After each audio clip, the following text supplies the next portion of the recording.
biyadiisa xamar baan u dhashay xamar buu shacbiyad ku yeesh waa intaas oo kaliya waxa ku hayst laakiin qadiyadiisa taanta kama gali karo gorta kama gali karo adeer baan waa sana boy waad garanaysaa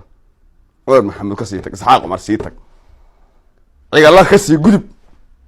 wiilii adeerkiisana kama gali karo ma ka gali karo sharma boy waxaan leeyahay adeer talada saad qaadatay yaxniyaha ku soconaysid intaba waa ku garab taagna inaad fanaan Soomaaliyeed tahay waa ku garab taagna hadii hoos lagu dago inaad wiil adiyaala ku rooyay ma jirtaan tahayna waa ku garab taagna qabiya ma saa leeyahay qabiyadu malihi sharma boy ka kaxee adiya Soomaaliyeed ka kaxee oo qabiil oo la galna maahi aniga laftigeey qabiyada ka soo horjeeda balse qabiilku waa la tacaarafu wahay la tacaarafu nabiga xaafadiisa ka bilaabay inuu diinta gaarsiiyo arqaysh buu ka bilaabay lagu hiliyay diinteenu waxay nagu soo gaadhay ayadoo qabiil ahaan rag ugu hilinaya oo mudallib oo adeerkiisa uu ka mid ahaa oo yiri ariya taabta waa wiil adeer oo hay sidoo kale way qabiilku ma aha inaan sharma boy ka dhigayo nin qabiil ma aha inaan ka dhigayo Soomaalidii iyo xamarkiisi iyo asxaabtiisi iyo dadkii soo garab qabtay iyo taantigiisa meesha ku soo kala baxsaday iyo magaalada Soomaaliyeed xamar tahay iyo ma aha inaan ka soo horjeedo ma aha inaan ka dhigayo nin reer galow waan ka dhigayo ma iraga ka ka dhigayo ma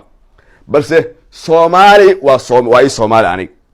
sharma boyna waa fanaan Soomaaliyeed aniguna babak fikir Soomaaliyeed baa Soomaali baa aniga asagu wax ku nahay Soomaali baan wax soo jeedinana dhageysata balse qabiilka anigu waxaan u adeegsadaa la